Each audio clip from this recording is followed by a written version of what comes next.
en la calle, ¿no? Como están entrando menos camiones al puerto de Rosario, yo encuentro gente que está diciendo que los productores no quieren vender. No, entran menos camiones a Rosario porque no hay un solo camino rural en condiciones, ¿está bien? Si yo me voy a firmar a Casilda, a Murcia, al lugar que ustedes quieran de la provincia, se van a encontrar con que los caminos vecinales están inhabilitados. Por lo tanto, lo que estamos es frente a un problema climático en términos de salida de la producción, no una cuestión especulativa particularmente. Ahora, el tema es si esto se puede sostener más allá de la cosecha, y yo creo que acá entramos a un terreno que de nuevo está vinculado con el comportamiento de las cuentas fiscales. ¿Por qué? Porque la pregunta es, ¿cómo se sostiene esto? Se sostiene con emisión, por supuesto, pero la otra ventana es crédito. Y yo creo que acá entramos a un terreno, no digamos más complejo, pero sí que nos conduce al debate de lo que está haciendo el gobierno argentino, y pensemos la reunión de hoy con el Club de París, en Francia, y tantas otras cosas que está haciendo el gobierno argentino. Porque si uno dice, bueno, el gobierno argentino tiene déficit fiscal, y a veces se mira eso como si fuera una cosa terrible, y la pregunta sería, ¿ustedes conocen algún gobierno en el mundo que no tenga déficit fiscal? ¿Conocen alguno? No, no pueden contestarme porque no existe. Es decir, si yo miro la situación de Francia, Italia, Brasil, Chile, Estados Unidos, Ucrania, el que quieran, todos los países tienen déficit fiscal. Ahora, el tema es, ¿cómo enfrentan todos los países su déficit fiscal? Emitiendo bonos, es decir, en el mercado de bonos. Llamémosle la bicicleta financiera internacional. Uno dice bicicleta financiera internacional que funciona que, bueno, yo le pedí plata al señor, cuando le tengo que pagar a él un día antes le pido a él, y cuando le tengo que pagar él un día antes le pido a él. ¿Está bien? Puede ser, es el mecanismo de la emisión de bonos.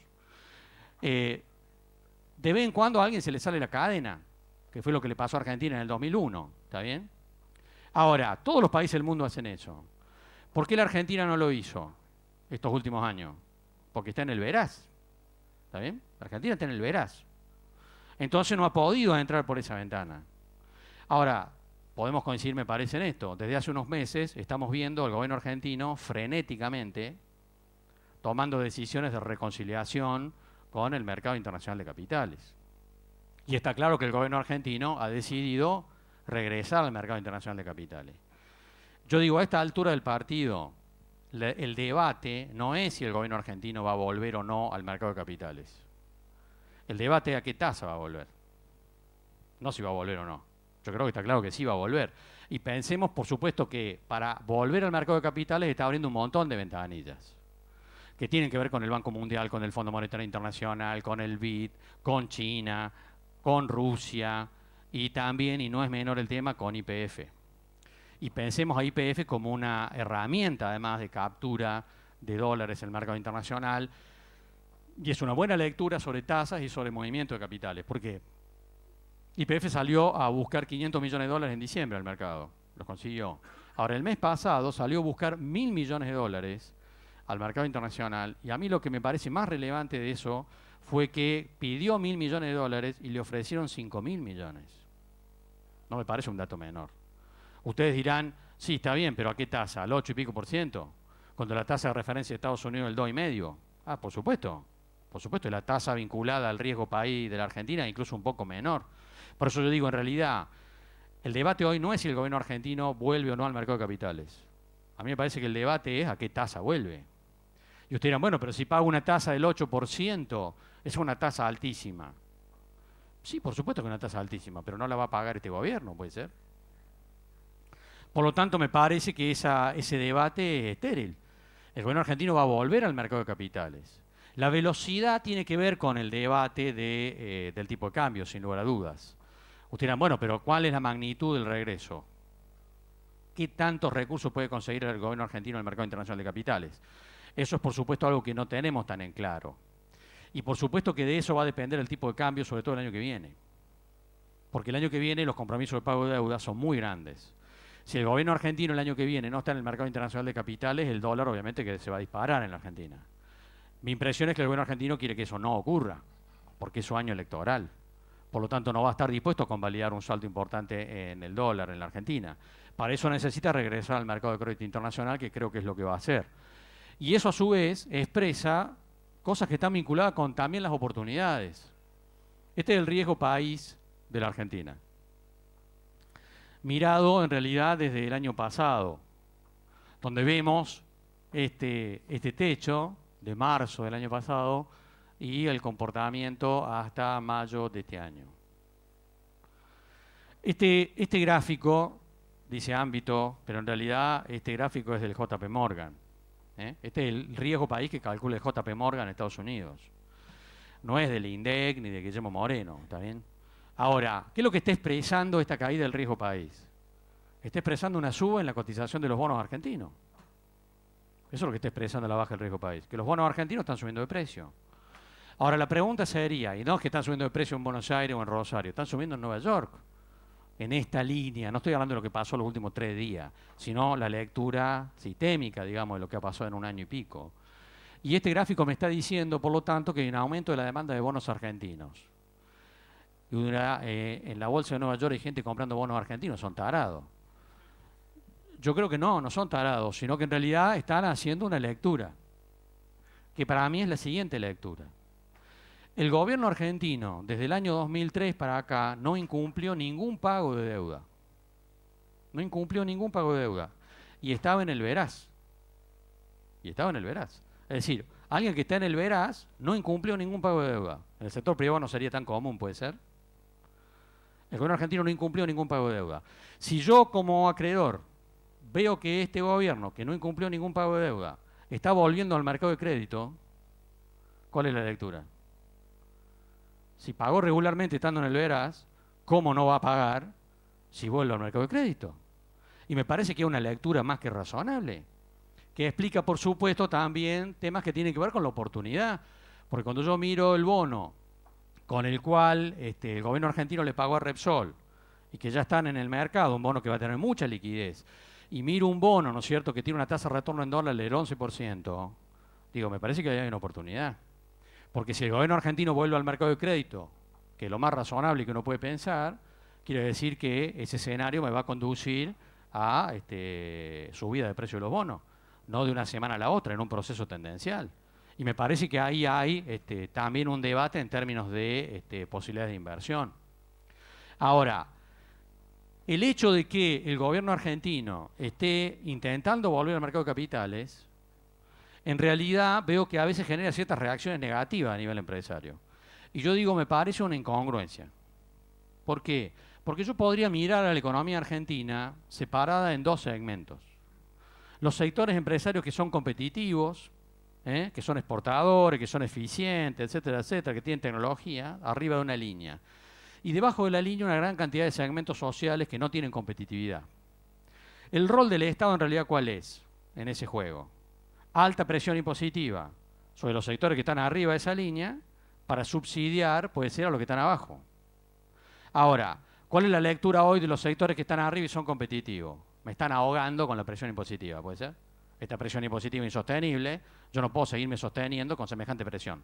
Si el Estado deja de sacar recursos del sector empresario que está arriba de la línea, deja de poner los recursos que están para abajo en términos de subsidio, el país estalla, ¿puede ser? Es una lectura, el país puede estallar. Por lo tanto, la posibilidad de que el gobierno diga, no, bajo la presión impositiva y a cambio subsidio menos, para mí está fuera de agenda eso. Está fuera de agenda. Por lo tanto, sí, porque es muy riesgoso políticamente.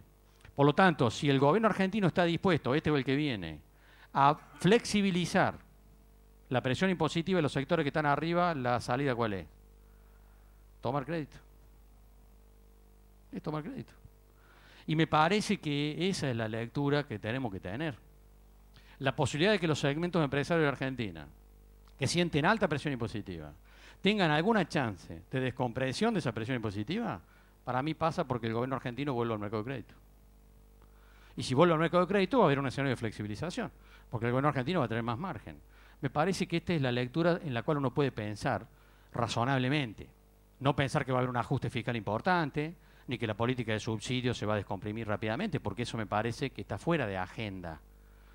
No solo con este gobierno, tal vez con el que venga también, porque el margen de acción no es tan simple, ¿no? Y por eso me parece que esta es una lectura razonable para tener en términos de las chances de lo que puede ocurrir. Y pensemos en realidad de lo que ha ocurrido en otras etapas cuando aparece el crédito o cuando aparece la flexibilización. Yo repasaba el otro día la situación de Alfonsín. Alfonsín, por supuesto, como gobernante estaba arriba del Titanic, ¿no es cierto? Es decir, un escenario adverso internacionalmente, deuda externa infernal, impagable, deuda interna impagable. Bueno, ¿qué hizo Menem cuando llegó? Plan Brady, refinanciación de la deuda externa. ¿Sí? La pateó para adelante. Y Plan Bonex, algunos recordarán el Plan Bonex, digamos, que fue una refinanciación no muy amigable de la deuda interna, ¿puede ser? Entonces, miren qué hizo. Bueno, me encuentro con todos estos problemas. Los pateó para adelante, ¿puede ser? Refinanciamos la deuda externa para adelante. Refinanciamos la deuda interna para adelante y se fue a jugar al golf, Menem. Ahora, por supuesto, el cronograma de refinanciación de aquel proceso empezaba a tener compromisos de pago más fuertes a partir del año 1999, tanto de la deuda interna como de la externa. O sea, cuando se sentó de la Rúa como presidente, se encontró con que le empezaron a llover los pagarés. Si yo miro esa lectura hoy, trasladada hacia adelante, ¿puedo tener algún marco de más tranquilidad, puede ser? Porque en realidad la situación hoy de la deuda argentina no es tan compleja, mirada históricamente, no es tan compleja. Y por lo tanto el gobierno que venga va a tener margen para endeudarse y patear la pelota para adelante. Esta es la impresión que tengo. Va a poder patear la pelota para adelante. Porque alguien dirá, no, pero ya sabemos cómo terminan los procesos de endeudamiento. Sí, pero ¿cómo terminan en cuánto? En una década. Es decir, si estamos discutiendo esto en el 2015 o 2016, lo que uno puede suponer es que va a haber un proceso de descompresión, no de más tensión. Desde este punto de vista yo creo que el regreso al crédito internacional de la Argentina, que más tarde o más temprano va a ocurrir, indefectiblemente es un escenario que nos debería generar más tranquilidad, en términos que genera más margen de maniobra para el comportamiento del gobierno argentino, de este gobierno o del que venga después de este, ¿no? Bueno, con esto voy cerrando para que empecemos un debate, si tenemos tiempo. Yo diría en este contexto que hablábamos recién, me parece que el resumen, por supuesto, vamos a ponernos en este gráfico, sería decir que no vemos chances de la economía argentina en un contexto que no sea recesivo o al borde de la recesión. Nos parece que inevitablemente la lectura es esta, aunque haya algún cambio de política. No puede haber mucho cambio de política acá en el transcurso de este año. La inflación tiene un piso que yo no puedo ubicar debajo del 30%, inclusive porque el propio gobierno argentino va a seguir tomando decisiones que son inflacionarias. Una de ellas que me parece muy importante, yo tengo mucha vinculación con el sector pecuario, por supuesto, es el precio de los combustibles. En realidad, el gobierno argentino tiene decidido una estrategia con respecto a YPF, una estrategia muy firme, digamos, de inversión, para lo cual necesita que esa empresa tenga muy buenos balances y tenga una capacidad de maniobra en términos de inversión muy importante. Y con eso se va a poder asociar con Chevron y con tantos otros más que están haciendo cola para discutir el proceso de vaca muerta. Ahora, para que YPF pueda tener ese margen de maniobra es necesario que la empresa sea rentable. Y el único mecanismo de rentabilidad en el corto plazo es que el precio de los combustibles vaya por arriba de la inflación. Y alguien mira, no, pero eso es inflacionario y el gobierno no lo va a permitir. No, sí lo va a permitir, fue lo que convalidó el año pasado y lo que va a seguir convalidando este año. Mi lectura es, si este año la inflación es del 35%, los precios de los combustibles van a subir el 40%. Y si la inflación es del 40%, los combustibles subirán el 45%. Y alguien dirá, bueno, pero eso es muy traumático para algunos sectores. Es lo que hay. Y me parece que esto es lo que vamos a ver inevitablemente, ¿no? En ese contexto veo el tipo de cambio trasladándose como lo planteábamos recién.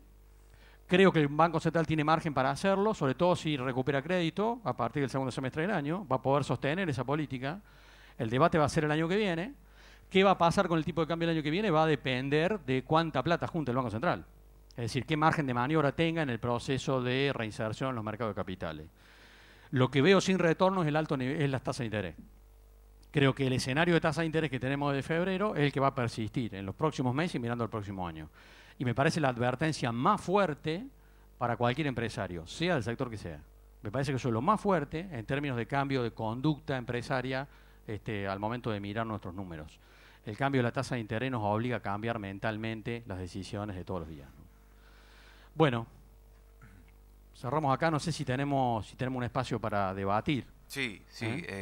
Yo siempre digo, perdóname, no tiene por qué estar de acuerdo con lo que dije, así que podemos... Es un buen momento para manifestarlo. Cambiar idea, digamos, de lo que hemos hablado.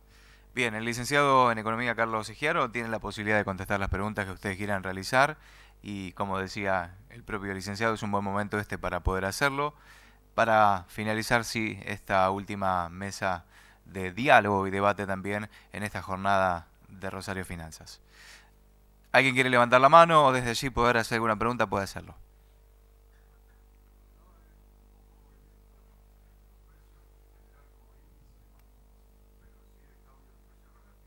Sí, claro.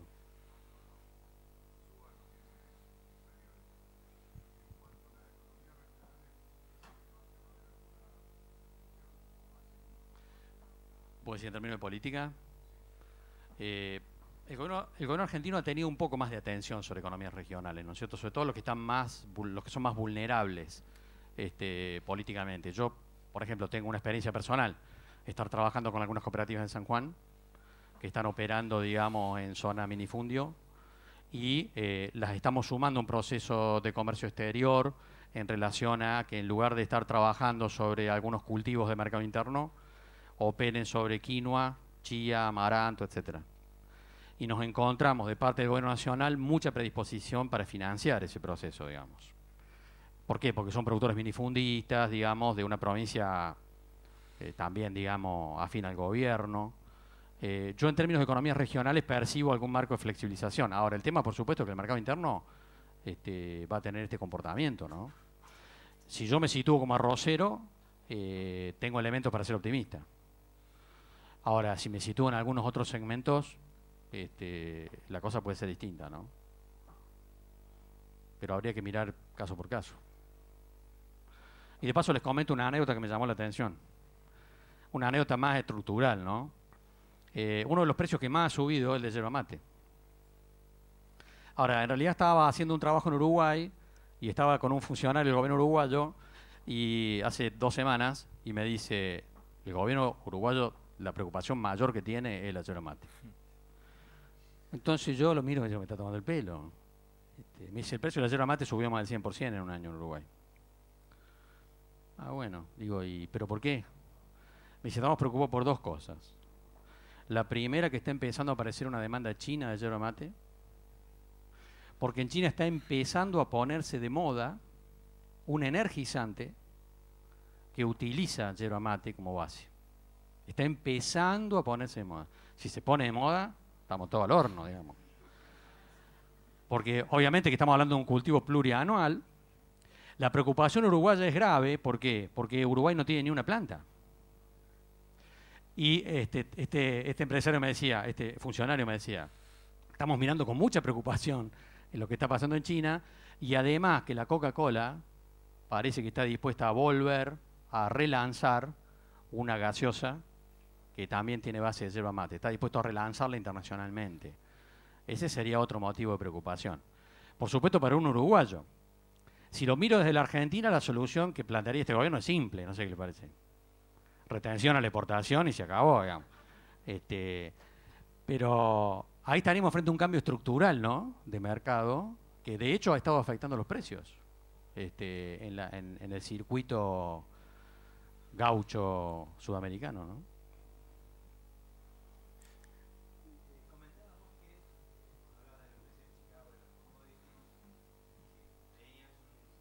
En soja, ¿no?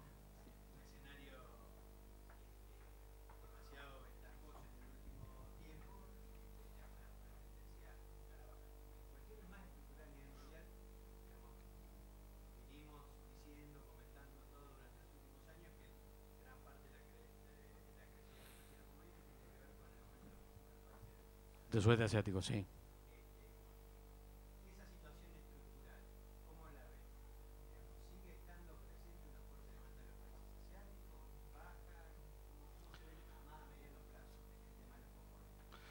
Bueno, mi lectura de este gráfico es que el reacomodamiento de la economía mundial post-crisis, digamos, 2008-2009, todavía tiene este año y tal vez el año que viene en términos de proceso de reacomodamiento. Mi impresión es que la economía mundial en el 2016-2017 tiene que volver a mostrar el dinamismo, no sé si la fiesta, digamos, pero sí un proceso más dinámico. Es la impresión que tengo. Y esa es una visión, por supuesto, optimista, ¿no es cierto? De decir cómo uno puede estar mirando el escenario, porque cuando uno mira, por supuesto, el desempeño de la economía brasilera, ¿no es cierto?, está claro que esa desaceleración fuerte en los últimos 3 años está vinculada con un proceso global y afecta claramente a la Argentina, ¿no es cierto? O sea, mi lectura es, la economía mundial se va a reacomodar finalmente. 1 o 2 años más y se reacomoda y va a empezar un proceso de recuperación que de nuevo va a volver a acomodar también la situación de la economía brasilera y la Argentina va a volver a tener, no sé si el viento de cola de la década pasada, pero sí un escenario externo más amigable, lo cual también es otro elemento positivo para mirar la economía argentina 2016-2017, es decir, volvemos al crédito, el contexto internacional mejora, Brasil le va a estar un poco mejor. Yo creo que son todos elementos que nos hacen que podamos mirar la foto de este año con mucha preocupación, pero no dejar de pensar que hay una película donde hay un montón de negocios que tiene sentido seguir mirando, ¿no es cierto? Más allá de quién sea el presidente de la Argentina, ¿no? Ahora, para mí, además, el proceso de desarrollo del sudeste asiático no tiene más retorno. Es decir, yo creo que todo el sudeste asiático en su conjunto va a seguir avanzando y creciendo, más allá de que China en algún momento algún tropiezo tiene que tener, pero yo digo tropiezos. En realidad el proceso de transformación que uno ha visto en todos estos últimos tiempos, yo digo, no, para mí no tiene ya retorno. Y además está mostrando otras consideraciones que me parecen importantes en términos del comportamiento del resto de los mercados, porque pensemos, Estados Unidos y Europa firmaron, están negociando un tratado de libre comercio. Y la lectura que yo tengo es que ese tratado es un tratado defensivo en realidad. Es un tratado defensivo frente al sudeste de Asia. Y por supuesto que eso expresa también todo otro debate en torno a dónde van nuestros negocios durante los próximos años, ¿no es cierto? Y dónde van incluso en el proceso que mencionábamos recién, porque si yo pienso que Vaca Muerta es lo que parece, y creo que sí, y miro nuestras ventajas competitivas internacionalmente. El otro día estaba mirando porque estamos armando un viaje a la India para pensar determinados negocios. Y cuando miro a la India, veo que tiene un costo energético altísimo la India. La India tiene mucho problema energético, tiene alto costo, muy alto costo energético. Si yo miro la India, entonces digo, ¿qué negocio puedo pensar en la India desde la Argentina? No el mes que viene, pensando en los próximos años. Por supuesto que tengo que pensar un producto alimenticio de carácter extensivo, ¿puede ser? No intensivo, de carácter extensivo, pero además, digo, agregarle a un producto primario de carácter extensivo un proceso de extrusión, por ejemplo. Porque mi lectura es, Argentina ha venido teniendo en los últimos años precio de la energía por debajo del precio internacional, ¿puede ser? Y esa ha sido también una política, en realidad, que al sector industrial le expresa una ventaja competitiva. ¿Por qué digo extrusión? Si yo estoy pensando en un producto de carácter extensivo desde la Argentina, mientras que en la India todo es intensivo en términos de producción, y le agrego un proceso de extrusión a ese producto primario, un proceso de extrusión, un extrusor es una cocina por fricción, ¿puede ser? Es una cocina por fricción. O sea, es una máquina que me insume ferozmente energía. Por lo tanto, poner un extrusor en funcionamiento en la Argentina no es lo mismo que ponerlo en funcionamiento en la India. Si yo soy capaz desde acá de mirar eso, puedo mirar el abanico de negocios donde yo tengo capacidad de ingresar en términos competitivos. Más allá del tipo de cambio, digamos, que es otro análisis, digamos. Yo creo que estas son las cosas que vale la pena mirar. Y en relación al dólar también que veíamos, también esa lectura en el tiempo, porque yo he visto mucho debate con respecto al tema del atraso cambiario y la lectura de qué negocios mirar y cuáles no. Y creo que en ese punto tenemos que ser muy precavidos en cuanto a cómo pensar los negocios. ¿Por qué? Porque yo me he encontrado con muchos empresarios que por supuesto me están pidiendo, están planteando que el dólar tiene que valer, no sé, 12 pesos. Y pensemos en esto. Hablamos del atraso cambiario. Le dije, el atraso cambiario. ¿Y cuál es el dólar de equilibrio? Supongamos que alguien dijera, bueno, no vamos a exagerar de decir que es este, pero supongamos que es este. Yo digo, para mí es una desubicación. Si hoy tuviéramos este dólar, que tuvimos en el 2005-2006, sería un dólar entre 12 y 13 pesos. Para mí es insostenible hoy. Y eso va a otra reflexión. Porque yo me encontré muchos empresarios en los últimos meses que me decían, acá hace falta un golpe de evaluatorio como el del 2002. Mucha gente escuché diciendo eso. Ahora pensemos, en la reflexión económica es esta. Una misma herramienta de política económica, una fuerte evaluación, la herramienta, tomada en dos contextos distintos, no produce los mismos resultados. Entonces, en el 2002 veníamos de 4 años de recesión y la palabra era deflación, ¿se acuerdan? Deflación. Si yo genero una fuerte devaluación ahí, hay una respuesta del aparato productivo y del sistema. Si yo hago la misma devaluación en un contexto inflacionario arriba del 30%, obviamente que los resultados son totalmente distintos. Ahora, ¿por qué importa mirar esto? Yo digo, no tenemos que pensar negocio en este punto de referencia. Y me acuerdo porque hace un año me encuentro con un empresario que me dice, este es un país donde nadie puede hacer nada.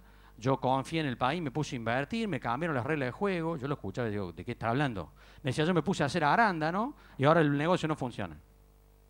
Claro, se había puesto a hacer arándano acá. Por supuesto, con el tipo de cambio que teníamos en el 2002, 2003, 2004, uno podía exportar iguana, cualquier cosa podía exportar de la Argentina. Sí, cualquier negocio era rentable. Ahora, eso no era el punto de equilibrio del dólar en la Argentina. ¿Y por qué me parece la reflexión en términos empresarios es fuerte? ¿Por qué? Porque este señor se puso a armar una empresa que en un eslabón del proceso productivo utilizaba mano de obra intensiva no calificada.